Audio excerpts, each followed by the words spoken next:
सभी साथियों को क्रांतिकारी जय भीम, जय भारत, जय संविधान, जय मान्यवर साहब कांशीराम।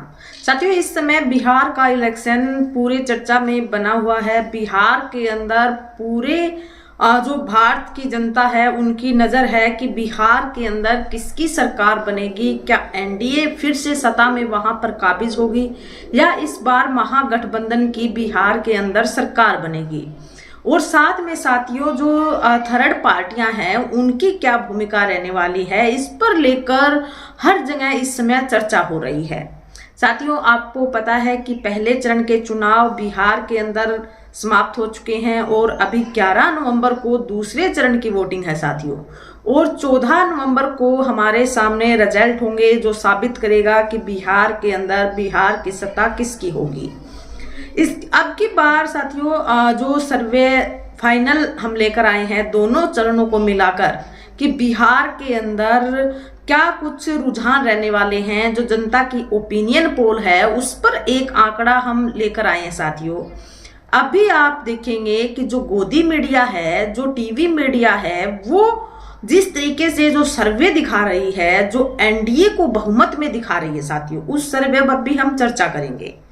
अब की बार काफी जो आंकड़े दिखाए जा रहे हैं, जो टीवी मीडिया है खासकर जो इनकी चहेती मीडिया है, उसमें आप देखेंगे कि एनडीए को जिस तरीके से बहुमत से दिखाया जा रहा है, लेकिन वास्तव में बिहार के अंदर अगर हम देखें, जो रियल आंकड़ा देखें, तो इन गोदी मीडिया के जो दिखाए गए सर्वे हैं, दिखाए गए आंकड़े हैं, उनके आसपास भी नहीं बैठता है।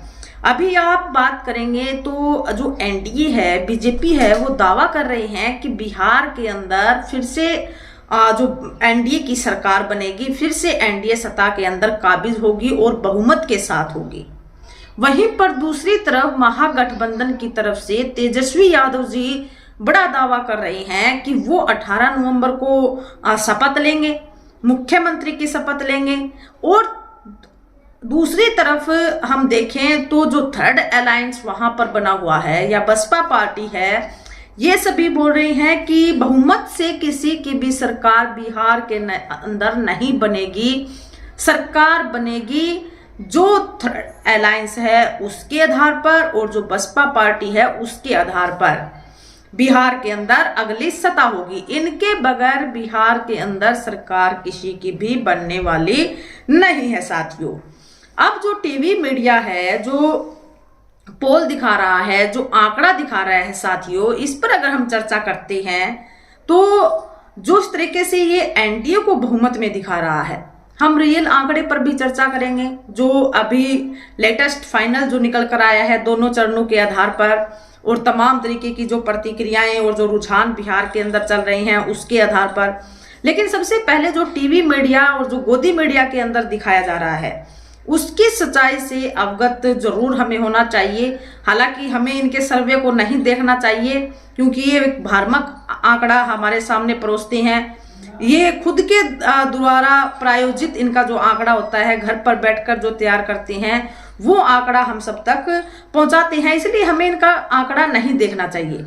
लेकिन साथियों, इनका जो आंकड़ा दिखाया जा रहा है उस पर अगर हम जाएं, जिस तरीके से ये बहुमत में एनडीए को दिखा रहे हैं और इनकी जो आंकड़ा सर्वे के अंदर दिखाया जा रहा है उस पर एक छोटी सी झलक डालते हैं साथियों। एनडीए को ये बिहार के अंदर 153 से 164 सीटें बता रही हैं, यानी बहुमत में एनडीए को दिखाया जा रहा है और दावा किया जा रहा है कि बिहार के अंदर एनडीए की सरकार बनेगी। वहीं दूसरी तरफ महागठबंधन को जो इनकी ओपिनियन पोल है उसमें 76 से 87 सीट दिखाया गया है, जबकि तेजस्वी यादव बिहार के अंदर मुख्यमंत्री का दावा कर रहे हैं कि 18 नवंबर को वो शपथ लेंगे। इसी के साथ साथ जो जन सुराज पार्टी है उसको 1 से 3 सीट बताई जा रही है, जबकि हम जो रियल आंकड़ा देखते हैं तो जन सुराज की 1 सीट भी नहीं बताई जा रही। वहीं पर एआईएमआई जो पार्टी है उसकी 1 से 2 सीट बताई जा रही है और जो अदर पार्टियां हैं उनकी 4 सीट बताई जा रही है। अब साथियों, बड़ा सवाल ये है कि इस सर्वे के अंदर जिस बहुमत के साथ एनडीए को दिखाया जा रहा है और जो सत्ता विरोधी लहर बिहार के अंदर चल रही है, क्या ऐसी परिस्थितियों के बावजूद ये एनडीए बहुमत के साथ आ सकती है। दूसरा साथियों, इस सर्वे के अंदर जो एएसपी पार्टी प्रदर्शन कर रही है और कुछ सीटों पर मजबूत भी बताई जा रही है। इधर एआईएम की अच्छी पोजीशन बिहार के अंदर बताई जा रही है और बसपा पार्टी भी आप देखेंगे कि बिहार के अंदर खूब चर्चा में है, लेकिन उनका आंकड़ा इस सर्वे में छुपाया गया है। उनके आंकड़े पर कोई चर्चा नहीं की गई है। एएसपी और बसपा का जिक्र इनके आंकड़ों में कहीं नहीं मिलता है। साथियों, जन सुराज जो पार्टी है, इनका 1-2 सीटों पर इनकी 3 सीटों तक बताई जा रही है, जबकि बसपा पार्टी राष्ट्रीय पार्टी है, उसके 1 सीट भी और उनका आंकड़ा भी इस सर्वे रिपोर्ट में नहीं दिखाया जा रहा है। अब सोचने का विषय है कि इनका आंकड़ा आखिर छुपाया क्यों जा रहा है। साथियों, जो इनकी ओपिनियन पोल है, इनके आधार पर तो इन्होंने एनडीए को और एनडीए के मुख्यमंत्री को घोषित कर दिया है और इनको कॉल आती है, उसी आधार पर ये सर्वे तैयार करते हैं और सर्वे के अंदर एनडीए का बहुमत दिखाते हैं।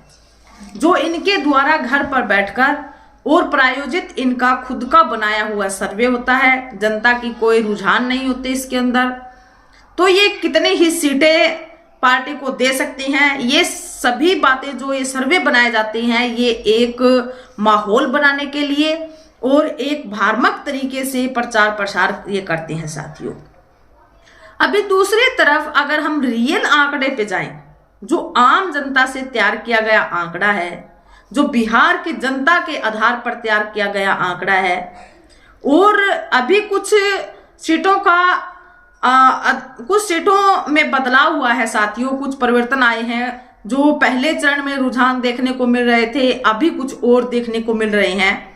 तो अगर रियल आंकड़ा जाएं, जनता की रुझान पर जाएं, उनकी ओपिनियन पोल पर जाएं, तो साथियों बीजेपी पार्टी और एनडीए बिहार के अंदर जो हालात बताई जा रही है, तो एनडीए सत्ता से बाहर बताई जा रही है कि एनडीए की सरकार बिहार के अंदर नहीं बनेगी। इसको लेकर जो सर्वे दिखाया गया है, वो मात्र 100 से 108 सीटें एनडीए को दिखाई गई है। अब इसमें 5 पार्टियां मुख्य पार्टियां हैं, जिसमें बीजेपी पार्टी है जिसको 63 से 65 सीटें दिखाया गया है, जेडीयू है 35 से 40 सीटें, एलजेपी 2 से 3, आरएलएम 1-2 सीट और हम पार्टी की 1-2 सीट बताई गई है। साथियों, अब ये बहुमत से तो बहुत दूर है। साथियों, बहुमत इनका बिहार के अंदर नहीं आने वाला है। इनको सरकार बनाने के लिए थर्ड पार्टियों की जरूरत पड़ने ही वाली है। वहीं दूसरी तरफ अगर हम देखें तो जो महागठबंधन है, महागठबंधन इस समय खूब चर्चा में है। विशेषकर तेजस्वी यादव जी की खूब चर्चाएं हो रही हैं और ज्यादातर लोगों की यही बातें आ रही हैं कि बिहार के अंदर मुख्यमंत्री तेजस्वी यादव होगा। और जो आंकड़ा इनके फेवर में जो दिखाया जा रहा है, चौंकाने वाला आंकड़ा हमारे सामने आया है। साथियों, जो महागठबंधन है, ये 118 से 120 सीटें इनकी बिहार के अंदर बताई जा रही है। यानी सरकार बनाने से ये सिर्फ 2 कदम पीछे है। आपको पता है बिहार के अंदर 243 सीटें हैं और 122 सीटें बहुमत के लिए चाहिए, सरकार बनाने के लिए चाहिए। अब ये सरकार बनाने से मात्र 2 कदम की दूरी पर है। साथियों, अब वो 2 कदम की दूरी किसके साथ लगकर इनकी पूरी होगी, ये भी एक गौर करने वाली बात है। अभी अगर हम इनकी बात करें, जो इनमें जो पार्टियां शामिल हैं, विशेषकर आरजेडी जो पार्टी है 92 से 95 सीट बताई जा रही है, कांग्रेस पार्टी 15 से 20 सीट, और जो लेफ्ट हैंड की जो पार्टियां हैं सीपीआई, सीपीआईएमएल और सीपीआईएम, इनकी टोटल जो सीट बताई जा रही है 10 से 15 सीटें इनकी बताई जा रही है।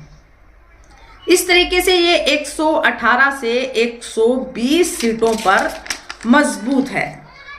अभी अगर हम बात करें थर्ड अलायंस की, जो अदर पार्टियां हैं जिसमें जन स्वराज जो पार्टी है इसकी 1 से 2 सीट बताई जा रही है।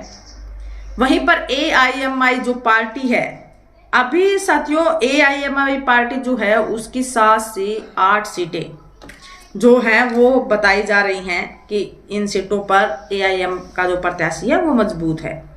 बसपा पार्टी की भी यही पोजीशन बिहार के इस अंदर इस समय नजर आ रही है कि 7 से 8 सीटें बसपा पार्टी निकाल सकती है। लेकिन बसपा पार्टी का जो सर्वे जारी हुआ, बसपा पार्टी के जो बड़े नेताओं की तरफ से दावा किया गया, बताया जा रहा है कि 18 सीटों पर बसपा पार्टी जीत हासिल करेगी। अब बड़ा सवाल ये है साथियों, क्या बसपा पार्टी की तरफ से जारी किया गया जो सर्वे है वो सटीक है, या 7 से 8 सीटें जो हम बता रहे हैं वो सटीक है जो जनता की ओपिनियन पोल आ रही है। ASP पार्टी भी 1 से 2 सीटों पर बताई जा रही है कि साथियों 1 से 2 सीट बस जो चंद्रशेखर आजाद जी की पार्टी है वो हासिल करेगी। बसपा पार्टी की अगर हम बात करें तो चैनपुर, रामगढ़, भभुआ, मोहनिया, बक्सर जैसी जो विधानसभा क्षेत्र हैं यहाँ मजबूत है बसपा पार्टी। और आप देखेंगे भभुआ के अंदर जो रैली हुई बहन जी की, उस रैली का भी काफी इफेक्ट देखने को मिलेगा। और जो प्रेजेंट के अंदर जो सत्ता विरोधी लहर बिहार के अंदर देखने को मिल रही है, अब की बार बिहार की जनता परिवर्तन चाहती है साथियों। बड़ा सवाल ये है कि आखिरकार बिहार की जनता महागठबंधन का चुनाव क्यों करना चाहती है और महागठबंधन का सत्ता में आने का क्या कारण रहने वाला है। साथियों जनता की जो राय निकल कर आई, जनता ने बताया कि बिहार की जनता नीतीश सरकार में जिस तरीके के मुद्दों से लड़ रही है, समस्याओं से जूझ रही है, भ्रष्टाचार नीतीश सरकार में जिस तरीके से हुए, जो पलायन की समस्या है किस तरीके से बरकरार है, गरीबी, रोजगार और विकास जैसे मुद्दों को लेकर अब की बार बिहार की जनता बिहार के अंदर परिवर्तन करने वाली है। और इसलिए सत्ता परिवर्तन करना बहुत जरूरी है अगर इन मुद्दों के लिए लड़ना है। क्योंकि जो नीतीश कुमार हैं वो, उनको जनता के मुद्दों से कोई मतलब नहीं है। वो कभी पार्टी में किसी दल में शामिल हो जाते हैं तो कभी किसी दल में शामिल हो जाते हैं। उन्हें केवल कुर्सी तक मतलब है, उन्हें जनता के मुद्दों से कोई मतलब नहीं है। इसलिए बिहार की जनता अब की बार परिवर्तन करना चाहती है सत्ता का। और जो सत्ता विरोधी लहर बिहार के अंदर चली हुई है, इसका बेनिफिट महागठबंधन को मिलेगा। और जो तेजस्वी यादव है, जो बिहार की जनता है, विशेषकर परिवर्तन कर तेजस्वी यादव के फेवर में दिखाई दे रही है। अब साथियों जिस तरीके से जो गोदी मीडिया के आंकड़े दिखाए जा रहे हैं और जो प्रायोजित इनकी आंकड़े हैं वो रियल आंकड़ों के आसपास भी नहीं है, तो ये साफ जाहिर होता है कि इनके जो आंकड़े तैयार किए गए हैं ये स्वयं के तैयार किए गए आंकड़े हैं और ये घर पर बैठकर बनाए गए सर्वे हैं। और जो सत्ता विरोधी लहर चली बिहार के अंदर चल रही है, उसके चलते इतने बहुमत के साथ जो 165 का ये दावा कर रहे हैं, ये बिहार के अंदर कतई पॉसिबल नहीं है। अब जो मेन सवाल है साथियों, बड़ा सवाल ये है कि जो गोदी मीडिया के द्वारा दिखाया गया सर्वे सटीक है या फिर आपके चैनल के द्वारा दिखाया गया सर्वे आप सभी को सटीक लगता है। आपको क्या लगता है कि बिहार के अंदर नीतीश का जादू फिर से चलेगा? क्या बिहार के अंदर नीतीश फिर से सत्ता की डोर उनके हाथ में होगी, या फिर अब की बार बिहार की जनता परिवर्तन कर कर रहेगी और मुख्यमंत्री का चेहरा बिहार के अंदर कोई और होगा? जो महागठबंधन है, जो 2 कदम दूर है, उनके इन 2 कदम की दूरी को मिटाने वाली तीसरी पार्टी कौन होने वाली है? आपको क्या लगता है? बसपा पार्टी अगर जो हमारे बताए मुताबिक इतनी सीटों पर जीत हासिल करती है तो बसपा पार्टी का समर्थन किन लोगों के साथ जाएगा, किस पार्टी के साथ जाएगा? बसपा पार्टी पर बीजेपी पार्टी का जो टैग लगाया जाता है, क्या बसपा पार्टी बीजेपी पार्टी के पास जाएगी अगर सत्ता के अंदर वो कुछ सीटों पर जीत हासिल करती है? तो ये सभी बड़े सवाल है साथियों, और इस पर आप सभी की क्या राय है आप हमें कमेंट सेक्शन बॉक्स में जरूर लिखें। वीडियो को ज्यादा से ज्यादा शेयर कीजिए और चैनल को सब्सक्राइब कीजिए। धन्यवाद।